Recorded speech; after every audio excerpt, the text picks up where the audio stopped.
If your elastic has ever felt way too tight, we are gonna fix that right now. I got this pajama set from Temu that I love, but I ordered the wrong size. I should have gone with a medium instead of a small so I could sleep more comfortably, but since I didn't want to return it and wait for the new size to arrive, here is how I fix it. First, I looked through my stash for an elastic with the same width as the one that came with the pajama. And I actually found one, so I didn't even have to go buy anything. Then I removed the seam that was sewn over the center of the waistband elastic, and that's the stitching that keeps the elastic from flipping or rolling when you wear it. Some clothes have more than one of these seams, but luckily these shirts only had one, so it was quicker to remove. And I also decided to only remove it from the back part of the waistband because I'm not adding that much. However, if you need to add more than 10 centimeters or 4 inches of elastic, then I do recommend removing the seam all the way around, both front and back.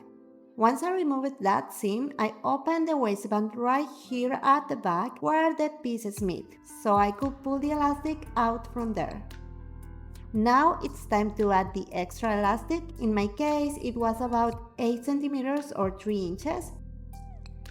And I cut the original elastic like this. Then with pins I attached the new piece of elastic that I'm going to add. To join them, I use a zigzag stitch with a length of 4 and a width of 4. And only after sewing I realized where the original elastic joint was. If I had found it before cutting, I would have made a cut there to avoid having multiple joints. Here is how the elastic looked with the added piece. And now I'm spraying out the fabric around the waistband so that the gathers look nice and even. Once it looks even, I start pinning it down so the fabric stays well distributed when I sew back the straight stitch I removed earlier.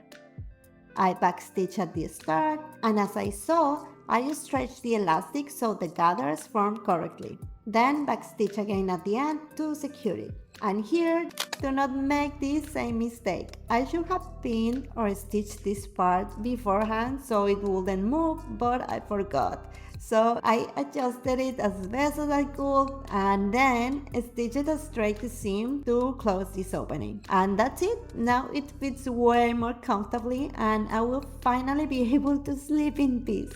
If you have video suggestions, please drop them in the comments below. Thank you so much for sharing and subscribing to the channel, and I will see you in the next video. Bye bye!